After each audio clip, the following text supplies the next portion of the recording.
அஸ்ஸலாமு அலைக்கும். Welcome to லியா உலகம். இன்றைக்கி ஆட்டா மாவை வச்சு ஒரு கேக் எப்படி செய்கிறதுன்னு நம்ம பார்க்கலாம். எங்கள் சேனலை ஃபஸ்ட் டைம் நீங்கள் பார்க்குறதா இருந்துச்சுன்னா சப்ஸ்கிரைப் பண்ணுங்கள், மறக்காமல் பெல் ஐக்கான் பட்டனையும் அழுத்துங்க. வாங்க வீடியோக்குள்ளே போகலாம். நான் இன்றைக்கி 150 கிராம் சர்க்கரை எடுத்திருக்கேன், நாட்டு சர்க்கரை. அதை மிக்ஸி ஜாரில் போட்டு நல்லா பொடி பண்ணி எடுத்துங்க.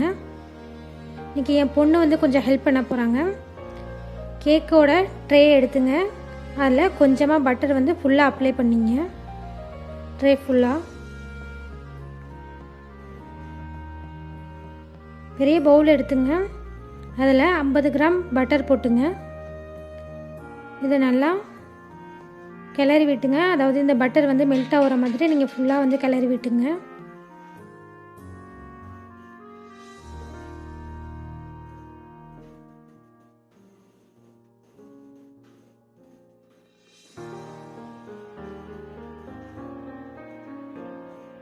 அடுத்தது நம்ம மிக்சியில் பொடியாக்கி வச்சுக்கிற நாட்டு சர்க்கரையை போட்டுங்க. நம்ம சீனி போட மாட்டோம், அதுக்கு பதிலாக நாட்டு சர்க்கரை போட்டு பண்ணுறோம்.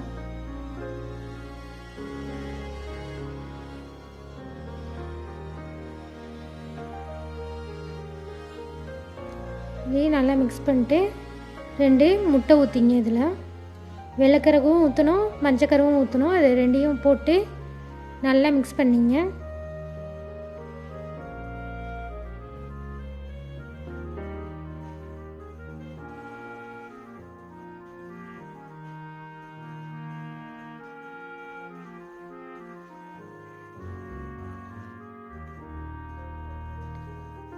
இந்த சர்க்கரை கரையிற அளவுக்கு நல்லா மிக்ஸ் பண்ணிங்க.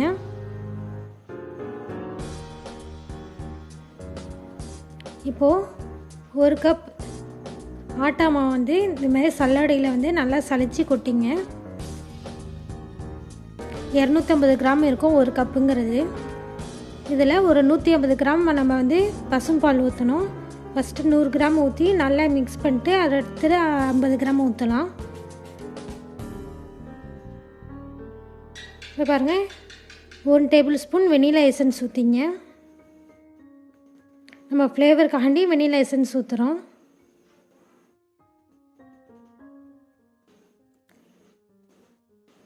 அந்த பாலையும் மிச்ச பாலையும் நீங்கள் ஊற்றிங்க.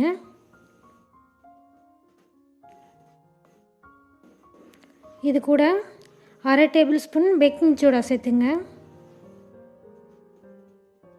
இதை நல்லா மிக்ஸ் பண்ணிட்டு நம்ம பட்டர் அப்ளை பண்ண வச்சுருந்த ட்ரேயில் இதை ஃபுல்லத்தையும் ஊற்றிடுங்க.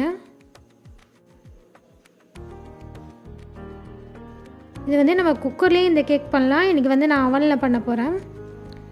இந்த மாவு எல்லா இடத்துலையும் படுற மாதிரி நல்லா இது பண்ணிவிட்டு இப்படி தட்டுங்க. அப்போ தான் நம்மளுக்கு எல்லா இடத்துலையும் அந்த கேக் அப்ளை ஆகும். நல்லா ஓவனை 250 டிகிரியில் 10 நிமிஷம் நல்லா ஹீட் பண்ணி வச்சிங்க.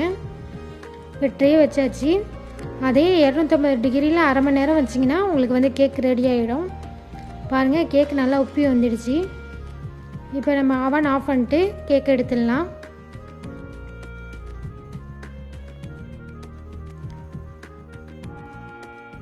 பாருங்கள், கேக் சூப்பராக வந்திருக்கு. இந்த கேக் இப்படி டார்க்காக இருக்கிறது காரணம் நம்ம நாட்டு சர்க்கரை போட்டதுனால தான் கேக் நல்லா நம்மளுக்கு டார்க்காக வந்திருக்கு. ஏன்னா அந்த சர்க்கரையோட கலரை நம்மளுக்கு எந்த ரெசிப்பியில் அந்த சர்க்கரை போட்டாலும் நம்மளுக்கு கலர் சேஞ்ச் தான் ஆகும். அதனால தான் அந்த சர்க்கரையோடைய கலர்னால கேக்கு நம்மளுக்கு டார்க் கலராக வந்திருக்கு.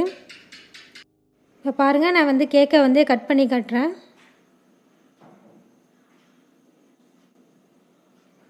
கேக் நல்லா சாஃப்டாக வந்திருக்கு.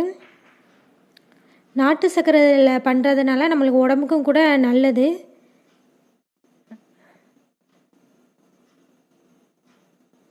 இந்த வீடியோ உங்களுக்கு பிடிச்சிருந்துச்சுன்னா கண்டிப்பாக லைக் பண்ணுங்கள், ட்ரை பண்ணி பாருங்கள், கமெண்ட்ஸும் பண்ணுங்கள்.